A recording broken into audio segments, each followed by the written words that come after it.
Hey, it's Clay, and this will be a video chart on Bitcoin. We'll take a look at the 4-hour time frame. Real quick, what do I mean by 4-hour in case maybe you're new to charts? Instead of each one of these candlesticks here representing 1 day's worth of price action, which is what you would normally see, each one represents 4 hours. So while this here may look like a couple weeks worth of time, it's actually just the past few days broken down into 4-hour time slices. I like you this time frame that does a good job of telling the quote-unquote story of the price, and then makes mapping out levels of support and resistance a bit easier to see. Now, as a friendly reminder, cryptos are open 24/7. So if you're watching this video, 15, 20 hours from now, then yeah, the chart is going to look different for you. But my goal here is to keep this video relevant for as long as possible. And I'm going to accomplish that by talking about more so the general levels and then walking you through some questions. And based on how you answer those questions, that'll dictate the current status of the chart. Now, the one level I've been talking about, and this will make a little bit more sense to those, or it'll mean a little bit more to those that have been following the past videos, but I've been, mapping out this trend line here, and that's the first thing I want to do is just to extend this out. And you can see that so far so good. The price has done a great job of holding up above here. In fact, over the weekend, the price did pull back once again, and surprise, surprise, look right where the price bounced off of that trend line right there. So this trend line has done a great job of forecasting where potential bounce points are. And then from more of a storybook perspective, this is the level where as long as the price stays above it, then the bulls are in full health, full control, however you can best visualize it. So that's where the first question comes about, and this is the first question I talked about last time I did the video on Friday. But question number one is just simply, where's the price at relative to the green line? As long as the price is up above that level, then the bulls are in full health and everything is fully in the bulls' favor.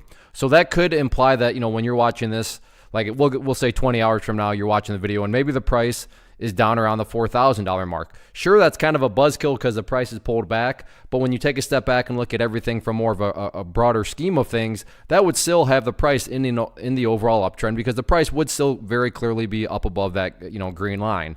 Now, if you're watching this video 20 hours from now and the price is down below that green line, that's where a little bit of common sense comes into play. Meaning, if the price is let's just say right here, okay, sure, it's below that line, but it's not like it's extremely far below it. Whereas if you're watching this 20 hours from now and the price is down at 3,800, well, at that point things are looking a lot more sketchy, and the bears are making their presence felt a whole lot more. So like I said, if the price is down below that green line when you're watching the video 15, 20 hours from now, then just use your gut instincts, use a little bit of common sense. The further below that green line, the worse it is from the bulls' perspective. But again, as long as the price is above that green line, even if there is some sort of pullback, that implies the overall trend is still bullish, and that's what you want to see.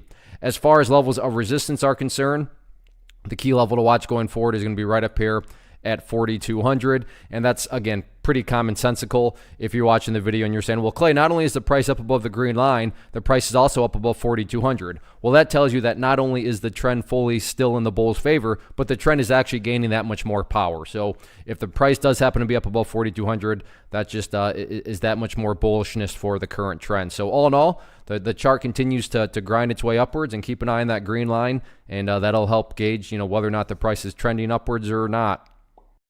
One of the biggest questions I get is, hey Clay, how do you find the stocks that you trade? So what I've done is put together a free resource guide where I talk about the tools that I use to locate stocks that I find interesting and think may have potential. So if that sounds like something that could add value to you as a trader, then click on the image that is up on the screen right now, and I will email you the guide. The guide itself is very short and to the point, and best part, it's completely free.